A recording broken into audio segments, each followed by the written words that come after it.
Alors, tu me posais la question sur les points forts de la zone de Ouais. Bon, Et les points faibles. non, mais attends, j'ai pas fini les points forts. Hein. Ah, vas-y. Tu peux me permettre. J'en ai d'autres à indiquer. Là, donc, on parlait de la formation, mais là, on a parlé de la formation des adultes. Ouais. Donc, après, bien sûr, que ces éducateurs, comme disait Michel tout à l'heure, qu'on avait des éducateurs qui étaient d'un très bon niveau. Ensuite, ils assuraient la formation des jeunes. Et ça, c'était donc une dimension relativement importante qui se faisait. Alors ça, c'est la formation. On a parlé de la réflexion. Donc j'aurais pu donner d'autres exemples de réflexion possibles. Et il y a un troisième élément que j'aurais aimé parler, c'est le débat chez nous. Le débat. C'est-à-dire que on parlera peut-être après de la structure de la maison des jeunes, mais la réunion du lundi soir, c'était ce qu'on appelait, après j'ai appelé ça le conseil d'administration. C'était un lieu où on débattait des idées, des choses. On débattait, on racontait les résultats. Ah, mais il y avait un ordre du jour traditionnel, équipe, hein. bien sûr, mais il y avait des sujets aussi. Quand par exemple il y avait un conflit dans une équipe, quand il y avait des parents qui posaient un problème, donc je leur disais, venez à la réunion lundi soir, on en parlera. Et d'un point de vue stratégique, quand ils arrivaient à la réunion, justement, comme tu dis, on commençait à parler des comptes rendus de matchs, on parlait des matchs à venir. Donc on les mettait un peu dans le bain, hein, si bien qu'après, quand on arrivait à aborder le problème, ils avaient compris qu'ils étaient quand même dans un milieu où il y avait des gens qui étaient quand même sensés, qui étaient... Ouais, ils faisaient gaffe. Et donc du coup, ça faisait retomber. Du coup, ils redescendaient deux. Ça redescendait un petit peu. étages. Oh, mais c'est ça la maison des jeunes, mais j'enlève mon fils, c'est trop calme. Et donc, quand il venait, qu'il y avait un problème vraiment important à prendre en compte, on prenait une décision. Mais cette décision a été prise collectivement. Collégial. Moi, je sais qu'en tant que président, par exemple, je n'ai jamais été trop amené à trancher, à prendre une décision comme ça se fait dans certains clubs. Là, non, c'était collégial. On appelle ça aujourd'hui une démocratie participative. C'était exactement ça, la Maison des Jeunes. Et si bien qu'à la Maison des Jeunes, quand les gens venaient, ils votaient aussi eux. Alors qu'on aurait pu faire voter que ceux qui étaient du conseil d'administration, que les responsables. Mais là, tout le monde votait et tout le monde avait droit. Alors, je me permets là-dessus, le débat, des fois, ça nous avait ouvert, c'est une anecdote, peut-être que Michel, ça se souviendra. C'est une association de parents qui avait été créée au sein du club. Et donc, on avait regardé ça avec une certaine vigilance. Et puis après, donc, ils avaient acheté des jeux de maillots. Enfin, bon, il y avait des choses qui se passaient qui n'étaient pas toujours. Et donc, un jour, ils se présentent à la réunion. Il n'y avait pas Blasco dans le coup? Non, c'était le gars qui avait les parents qui avaient l'ancien gardien de but de chez nous. C'est une association qui se montait. Oui, il y avait une association des parents. Amicale des parents. Oui, mais loi 1901 aussi, ils avaient créé ça. Ils avaient donc une autonomie. Et bon, donc nous, on observait quand même ça, parce que c'était quand même... Ça partait d'un bon sentiment. Oui, tout à fait. Mais après, il y a eu des dérives. C'est quoi le bon sentiment? Mais alors, je vais aboutir sur ce qu'on disait là pour le débat. Hein, parce qu'un soir, ils se sont présentés à la réunion, donc lundi soir. Et donc, on avait débattu, je ne sais pas pourquoi. Et puis, ça avait commencé à monter un peu, ça chauffait. Et donc, je me souviens, c'est René qui avait dit à... Personne ne tu parles, en fait. Mais tu veux être président, toi, alors. C'était là. Tu veux être président. Monsieur Capot. Ah, c'était Capot. Non, mais c'était pas lui. Non, il y a eu une autre histoire avec l'ancien gardien. C'était Godino. Godino, ouais. L'ancien gardien de but, il a été gardé. J'avais lu Fred Godino. Ouais, alors René, il dit, tu veux être président? Et il dit oui. Alors là... Mais il était jeune, lui, quel âge il avait? Ah, il avait un gamin qui jouait en débutant. C'est Fred Godino, il a mon âge, on a joué ensemble à cadet. Il était parent. Oui, mais à l'époque, il devait avoir quel âge? Il avait même pas 40 ans. Oui, à peu près. Il avait un gamin qui avait 7-8 ans. Qui avait 7-8 ans, il avait 35 ans. En fait, c'est une anecdote que je termine là-dessus, parce que ça devait rester. Et alors, Robin dit, tu veux être président? Il dit oui. Alors, tout le monde se regarde. Alors, écoute, si tu veux être président, on vote pour parler du débat. Alors, et on vote bulletin secret. Alors ce soir-là, donc on avait sorti les papiers, tout le monde a voté. Moi je ne pensais pas qu'on avait sorti les papiers pour ça. Et si. Oui. Je croyais que ça s'était fait à main levée. Ah non, mais de toute façon, ils avaient eu que les 2 ou 3 voix qui étaient là, et tous les autres, bien sûr, avaient voté. Et donc, je me souviens qu'en rentrant à la maison, j'avais dit à mon épouse, pas de chance si je reste. J'ai failli perdre la présidence ce soir. Alors elle m'a dit, c'est ce qui aurait pu t'arriver de mieux. Oui. Enfin voilà, c'était une anecdote par rapport au débat dont on parle, pour montrer que finalement, c'est vrai qu'on était quand même très ouverts au débat. Et c'était... Et il est parti là. Alors, vous savez pourquoi je dis c'est pour ça? Ouais, parce que tu l'as contacté, Quand il on a veut monté- pas, et il n'a pas Quand voulu on a venir. monté le groupe Facebook, tout ça, Ouais. j'ai dit, écoute, Thierry, moi j'étais joueur et entraîneur, donc des gens de l'MJC, je me connais par centaines de moi. Hein. Donc, et qu'est-ce que j'ai fait? J'ai contacté en priorité des gars qui ont joué avec moi, les Michel Fallet, François Esposito, j'en passe, c'est des meilleurs. Et j'appelle Fred Godino. Je suis copain avec Fred. Ah oui, c'était un joueur. Ouais, il a joué avec moi en cadet, c'était Marc Chabas qui nous entraînait à l'époque. Il dit, Fred, ça va, là. Je lui explique un petit peu le projet. Il dit, t'arrêtes de dire, il dit, pas de question. Je dis, pourquoi tu as grillé avec les lycées? Il m'a dit oui, puis après il a un peu noyé le poisson. Il m'a dit, le football, je ne peux plus le voir ni en peinture ni rien.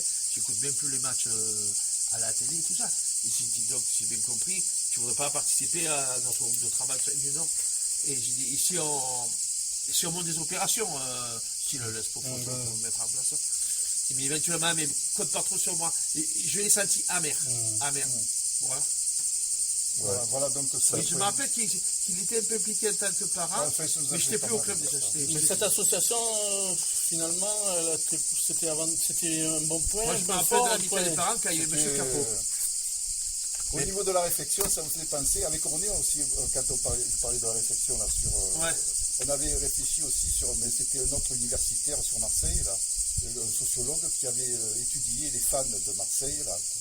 Et c'était un petit peu comme ça, une étude sociologique des gens qui sont dans un club et qui nous donnaient un petit peu des éléments à moudre pour faire vivre la MJC aussi. Parce qu'au fond, les parents aussi, c'était comme disait Michel, il fallait les gérer, quoi. Hein. Eh oui. Alors, quelle attitude avoir quand les gens commençaient, c'était ta maman, alors que c'était apparemment un peu excessif. Alors ta maman, on l'aimait bien, On hein. l'aimait bien, Elle peut-être. aimait bien, Mais, elle Elle était... était dans l'excès, mais elle était bien aimée. mais au fond, Oui, les mais gens, ça veut... Bon, il y les avait ton père qui faisait le contrepoids aussi. les Hein, parents, bon. ils ont compris qu'au club, finalement, il ne fallait pas se louper quand même. Et quand on était sur le bord de la touche, on devait avoir une certaine attitude correcte, de respect, et ne pas commencer à crier après tout le monde, l'arbitre ou les adversaires, ou des choses comme ça. Non, Ce mais qui fait que l'histoire- Michel, de temps en temps, il intervenait. Pierre Bazagette, qui était un calme, il intervenait de temps en temps. Et dans les tribunes, on était assez vigilants par Mais rapport à ça. cette amicale des parents, elle s'est créée parce qu'ils n'étaient pas tout à fait d'accord. Non, mais moi je me souviens Je pas connais trop. pas souviens exactement. que- Mais ça, je sais C'était que parti d'une bonne intention. il y avait je pense. Blasco C'était, qui était dans un il truc. voulait faire Il la n'était pas avec Capot, Blasco. Et M. Capot, Non, mais- moi non, je me souviens quand c'est pas la même époque. quand j'ai mis ça en place, là, M. Capot, les quelques pareils, M. Van Ça, Calen, je me tout ça. souviens pas moi de ça. C'est parce que moi j'avais eu Christian à une époque là dans mon équipe, en pupille. Moi j'avais l'impression qu'ils avaient le sentiment, on disait que la maison, voilà, c'était une grosse famille, il y avait le président, le secrétaire, tout ça, les dirigeants, les entraîneurs et les enfants, les jeunes. Et ils avaient l'impression que les parents n'étaient pas entendus ou écoutés. Et ils souhaitaient que les parents aient une place reconnue, entre guillemets. Je crois que l'idée de monter cette amicale, elle est partie de là. Ils ne se sentaient pas assez écoutés. Comme tu disais si bien, Michel, que peut-être qu'à un moment donné, Mais là, inconsciemment, vous n'avez pas laissé Ah, la place.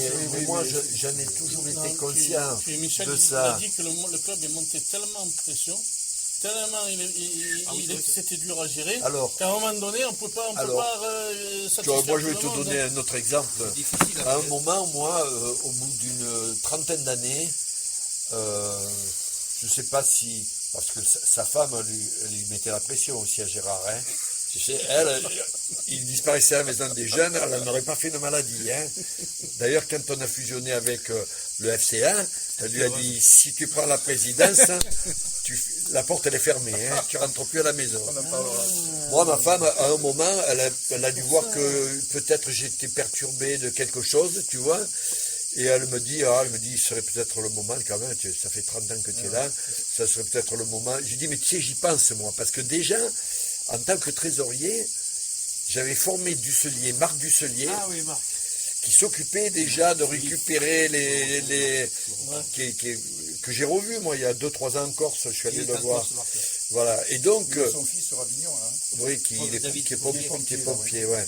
Et donc, si tu veux, je me disais, mais si demain il y a un mec qui arrive qui veut mon poste, j'étais presque disposé à le laisser, tu vois. Donc, moi, il y aurait eu un vote. Non, mais là, lui, suppose que lui, le Godino, il est viré Gérard Boul, mais René s'en allait, moi je m'en allais. C'est-à-dire toute la structure. Alors, pourquoi aussi des structures comme ça deviennent fortes? Parce que premièrement, il y a l'ancienneté, il y a la façon de fonctionner. Les liens. Oui, les liens. Et puis surtout, on a toujours l'impression que tant qu'on est motivé, seul, on va beaucoup plus vite que si on commence à demander à droite, à gauche, de prendre. Tu vois, on a ce sentiment-là. C'est-à-dire que sur le plan sportif, il n'y a personne qui pouvait dégager René. Je veux dire, c'était impossible.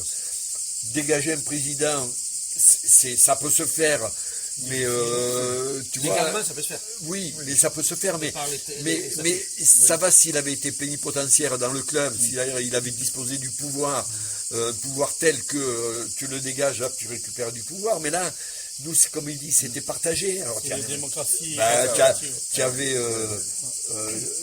tu avais dans un moment ton père qui s'occupait du secrétariat, il y avait Philippe Fabrègue qui restait là pendant quand même 15 ans et qui a joué, Il y avait des caciques qui a joué un sacré rôle. Ensuite, il y avait Francis Noël.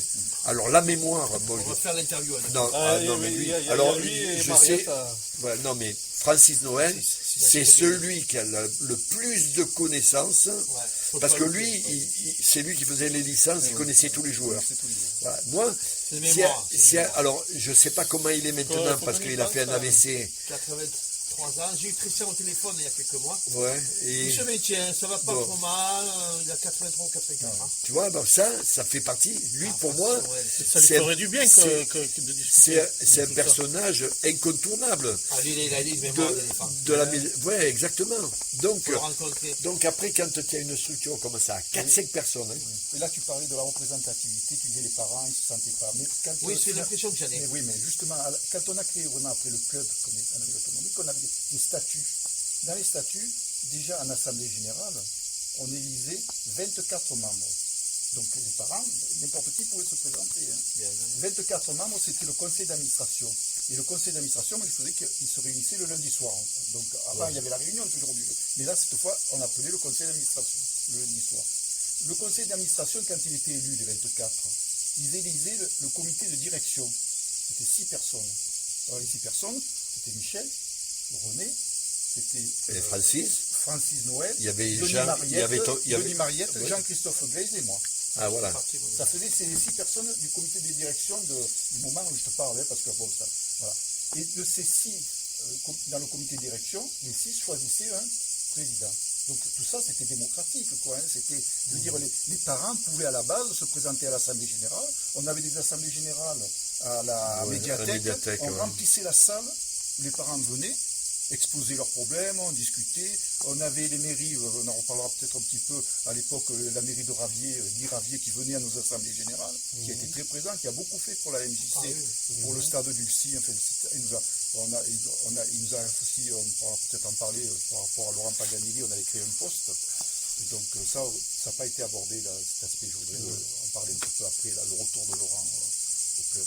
Donc tout ça, ça faisait que les parents, ils avaient leur place, si vous voulez. C'était pas à dire, bon, quand l'association s'est créée, on a été vigilants, et puis voilà, c'est tout.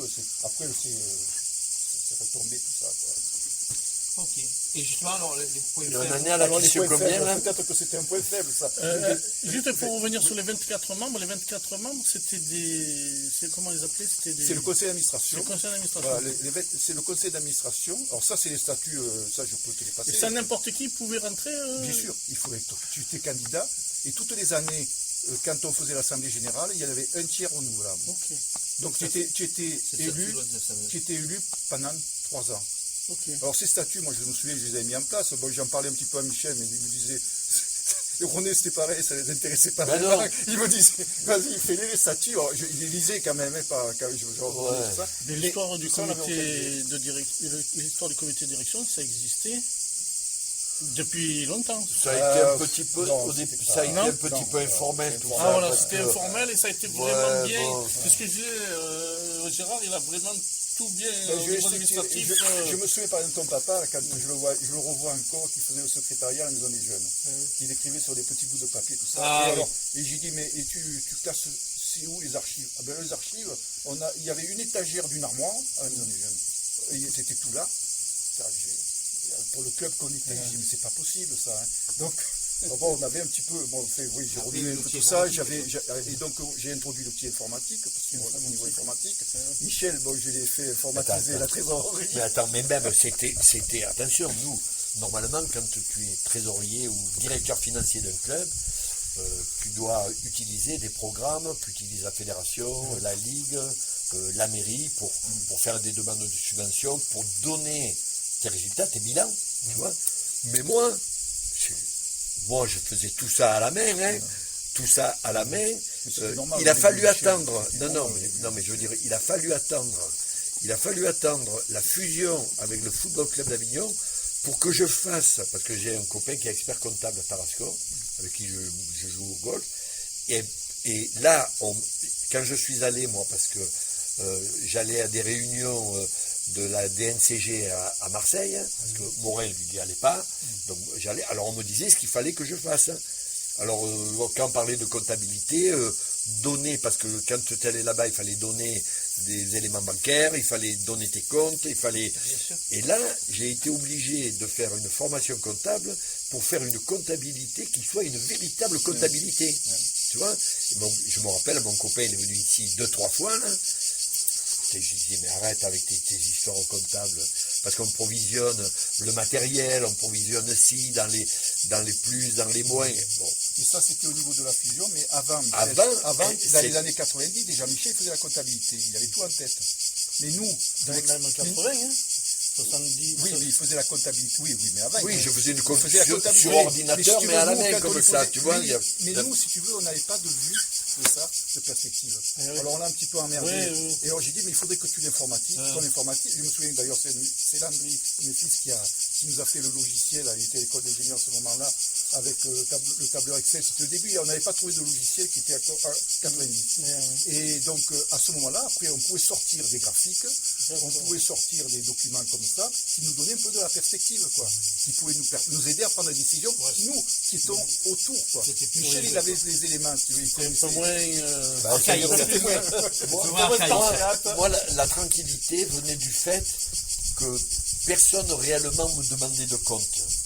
Moi, je pouvais dire, si, voilà, on a ça, quand on faisait l'Assemblée Générale, voilà, donc on avait une réserve de trésorerie. Moi, j'en ai toujours fait mon cheval de bataille, parce qu'à un moment, on est arrivé avec une réserve de trésorerie, mais quand on a fusionné avec le Football Club d'Avignon, on avait une réserve de trésorerie entre 50 et 60 000 euros. Oui, je vais te dire 300 000 francs, moi. Hein, sur le 60 000 euros. Et donc, on l'a bouffé avec la fusion, hein, ça, parce qu'il a fallu faire tous les équipements.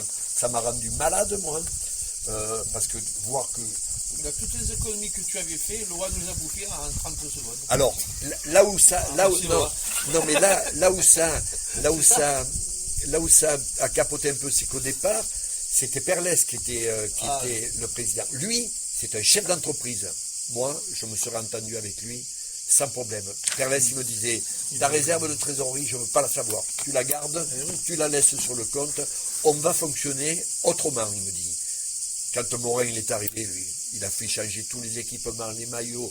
On s'est trouvé avec le petit-fils de Bazargette, Mathieu, là, qui vendait des... Morin lui avait commandé, je ne sais pas, pour 8 ou 10 000 euros. Il arrivait pas à se faire payer, j'étais même pas au courant. Et là, ce que dit Michel, au niveau de la fusion, là, je veux dire quelques mots là-dessus, hein, c'est quand la mairie nous a poussé, que ce soit Thierry Bourdignon ou Vincent Leleu, qu'on se rencontre, on avait des réunions avec... il y avait Vincent Perles, qui est quelqu'un de très sensé, qui est un chef d'entreprise, et on croyait beaucoup en lui. Et puis un soir, quand on se réunit, il dit j'arrête, je veux pas... Il nous a expliqué René. René dans la parole. Et c'est là qu'il nous a dit. Donc là, il y avait une ouverture. Tout le monde m'a regardé, senti. Et donc, c'était à moi de prendre la présidence. Mais c'est pas. Bon, Michel a parlé de mon épouse, c'est vrai, mais bon, elle n'est pas si terrible que ça quand même. Non, mais ça fait partie de chacun de notre vie, quoi. Et moi, je n'avais pas envie de toute façon de m'engager dans cette aventure-là au niveau des seniors, parce qu'après ce que disait Michel, c'est vrai que c'est autre chose. D'un point de vue financier, c'est un autre monde. Donc, tu payes les joueurs, tu payes les entraîneurs. La présidence. Tu as failli prendre la présidence à la place de Marc Morin. C'est-à-dire, à la place non. de Percès. Non, il n'était pas là. Non. C'est-à-dire que Oui, au lieu je que ça suis soit C'est ça, Thierry. Marc Morin, Oui. ça devait être. Ça aurait Ah, pu oui, ah, être. oui, Ça aurait pu être. Ah, mais, mais Vincent Leleu, Ça aurait il me l'a été dit difficile. directement, il m'a dit, prends la direction. Bon, prends la Parce que présidence. le comité C'est directeur, ça, c'était hein. Qui c'est qui trois fait ça gars du FCA, 3 gars de chez nous, hein, dans la Voilà. maison des jeunes. Hein. Oui. On était en équilibre là. Voilà. C'est bien. Mais donc, Mais bon, voilà, c'est- Gérard, ça n'a pas pu se faire. Donc, Morin, ça a été moi, je le vois comme ça. René, il a pensé quand même que dans une fonction particulière, Morin serait plus maniable, tu vois, serait plus facile à manier que Vincent Perlès. Vincent Perlès, lui, dans les tractations, parce qu'il faut savoir que ça a duré 3 ans, la mise en place de cette fusion. La première année, donc, on décide, on nous impose de faire la fusion. On s'aperçoit qu'on arrive au mois d'août, on n'a rien organisé. On ne sait pas qui va être entraîneur de qui va faire aussi. Rien du tout n'était prévu. Moi, je dis, je téléphone à Bourguignon, je dis, c'est pas possible cette année. On n'a rien mis en place. Comment on peut organiser une fusion? Bon, ça se fait pas. Ils patientent, la mairie. Hein. Ils se disent, bon, on va vous laisser un petit peu de temps. L'année suivante, Perlès, lui, il y avait tous les dirigeants du FCA étaient contre la fusion. Qu'est-ce qu'il fait, Perlès? Il fait une réunion et il fait un vote. Et la majorité contre la fusion. Ça se fait donc pas. Voilà. Et à ce moment-là, Perlès, si tu veux, il sentait que, bon, lui, il voulait bien, mais il n'avait pas le consensus. Se cherchait, quoi. Voilà. En plus de ça, il devait aussi quand même penser que, avec René dans le périmètre, ça. Parce qu'à un moment, il me dit, Vincent Perlès, je le vois, il me dit, écoute, Michel, un nouveau club, c'est toi et moi. J'ai dit, mais où tu l'as vu jouer ça, que c'est toi et moi? J'ai dit, nous, on n'a jamais fonctionné comme ça. Et surtout, moi, je ne veux pas, moi, que tu me donnes cette importance-là, au directeur financier, machin. J'ai dit, mais moi, j'en veux pas de ça, moi. Moi, je viens participer. Voilà. Et puis d'ailleurs, ce n'était pas dans la décision à 2 individus de prendre la décision de. Exactement. Collégial. On a expliqué qu'on était dans un Donc, autre état d'esprit, j'ai collégial, et- dû, si tu veux, en parler à René de ça, de cette discussion que j'avais avec Vincent Perlès, même si moi, j'étais bien avec lui, tu vois, j'avais de bonnes relations. Mais voilà, donc, si tu veux, il y avait quand même entre René et Vincent Perlès, il devait y avoir un petit peu. Une crainte. Bref, je pense, tu vois, parce que c'est 2 grands personnages. Hein. Ils se respectaient tous les deux. Hein, chacun. Non, mais Alors sur ce sujet, surtout voilà, le ce que je voulais- club, sur ce sujet, en fait, c'est plus la MJC ça. Hein. Ça, c'était la fusion. C'est la fusion. On avait- on a passé tout on le chemin. a arrêté la MJC en 2003, on a arrêté. Et donc on est passé à une autre aventure qui a pas, comme on écrit, qui n'a pas réussi. Bon, ça c'était autre chose. Mais pour dire la fin de la MJC finalement. Parce que dans une interview, j'ai entendu parler de déclin. Et donc en fait, on n'a jamais été en déclin. Parce que la preuve, c'est qu'à la fin des dernières années, on avait toujours le partenariat avec l'AS Monaco. On était descendu du niveau national dans les années 90. Non, on n'est pas descendu. Si, pendant 3 ans, 4 ans, on est descendu. Non, c'est parce qu'il a mis en place le 80 avec le groupe. Et c'est Éric Soulier qui a joué la remontée à Cavaillon. J'ai encore l'article là-dessus. Ah oui, c'est là où il y avait ce On est 40. remonté, c'était en 98, peut-être ouais, quelque chose ouais. comme ça. On est remonté au niveau national. Après, c'est Denis Mariette qui a pris les nationaux. Donc, on a eu la capacité quand même de monter au niveau national. Ce qui montre quand Ce que même. tu veux une dire, force. c'est que sportivement, il n'y a pas eu de déclin. Eh bien non, l'effectif, on était au top niveau. On avait des centaines de joueurs. C'était 300 licenciés. Ça, Francis Noël pourra le dire, qui était responsable. Donc, en fait, on avait une reconnaissance de la municipalité, parce que si la municipalité d'Avignon nous a poussés dans une fusion, c'est parce qu'ils comptaient beaucoup sur nous, sur notre force. Ils nous voyaient Pour bien relancer le pour club. relancer le club. Donc tout ça, c'était qu'on était au top niveau. Tu le vois, Donc moi, il était un peu si vous voulez, la fin de la MJC, je la compare à un athlète de haut niveau. Quand il est au sommet de sa gloire, quoi, de ses performances, et qui dit, il risque d'y avoir après bien sûr des lendemains qui risquent d'être plus négatifs, et donc j'arrête. Alors nous, ça ne s'est pas passé exactement comme ça, mais disons qu'on n'a pas arrêté parce qu'il y avait un déclin.